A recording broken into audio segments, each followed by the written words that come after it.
Om Namo Bhagavate Vasudevaya. Om Namo Bhagavate Vasudevaya. Om, I bow to the Lord Vasudeva. Joy to you, friends. We've come to the subject of yoga in the Bhagavad Gita. And Krishna is saying to Arjuna, now hear the wisdom of yoga, equipped with which, O Partha, you will break the shackles of karma. Karma is energy. Karma is that every time you do something wrong, there's a little vortex of energy which settles in your spine. Somebody asked me the other day, how come I'm meditating, I'm doing the right thing, why can't I break through this heaviness in me? Well, it's all those little weights in your spine pulling you downward, sucking you downward, all the wrong deeds. I mentioned somebody who came to Mount Washington to become a monk, and he wasn't accepted, and I think it was maybe because he himself left, but somebody said, what a pity he's not here, and Master's comment was, my Guru's comment was, if you could see the karma. He had more hard work to do before he could get onto that path that would help him to move quickly. But each of these karmas, each of these vortices, they're little eddies of energy in that stream of consciousness moving upward and downward. Mind you, now we're talking entirely in terms of energy. Now, in energy, I said that the fourth stage of the Patanjali eight-limbed path or eightfold path is pranayama. And during Kali Yuga, which we have come out of now, contrary to modern Indian belief, the dark age is no longer. We are in Dwapara, in the age of energy. And I could justify that time, but not today. In Dwapara, they didn't know anything about energy, and so prana was entirely related to the breath. But in truth, prana means, above all, energy. And why would it mean both energy and breath? Because the two are very intimately related. When your energy is disturbed, your breath becomes disturbed. If your energy is confused, you find yourself, you can't breathe smoothly. And when you find that there's something that you really pleases you, you've been given a beautiful present, isn't that your first reaction? You inhale. And when something disappoints you, oh, that wasn't what I wanted. You see, even in our breathing, there's a connection with the energy in the spine. When you see something good, you inhale because the energy is moving up in the spine. The source of the breath is the energy moving in what are known as the Ida and the Pingala nadis, or nerve channels in the spine. If you take the skeleton of a fish, you'll see those two little lines going on either side of the spine. Those in your body are the Ida and the Pingala. They write it IDA, but there's a dot under the I, and the way to pronounce that D with the dot under is R. You have your tongue at the back and push it forward. So Ida and Pingala. Anyway, it's a little lesson in accents and pronunciation.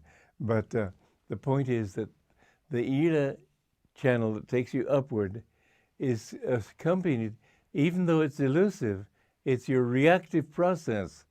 We have to go beyond the reactive process. But again, here is where yoga comes in handy. Usually people react out there. But if you can understand that your real reactive process is inside, I'm enjoying that present because of an upward movement in my spine. The present has raised energy in me, and it's my own energy that I'm enjoying, not the fact of that present, not even just the fact that I've defined it as something pleasurable, and therefore I react pleasurably. But get to the reaction itself, it's this upward movement of energy in the spine. And when you're unhappy or depressed or anything, there's a downward movement. And you'll see this in people's posture, in the way they sit, in the way they look, in the way they move.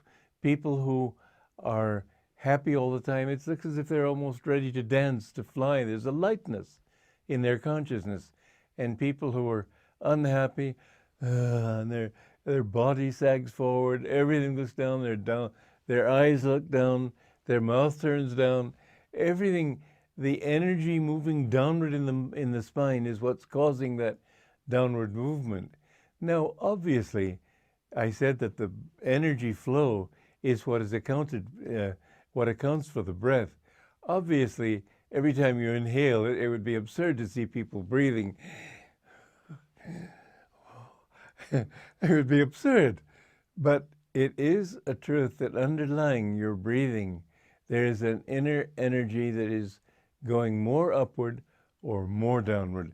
We have to be concerned not with just that little nudging energy that brings the energy in and up, which causes the inhalation, but we have to be concerned over that general tendency toward upness or that general tendency toward negativity, toward downness.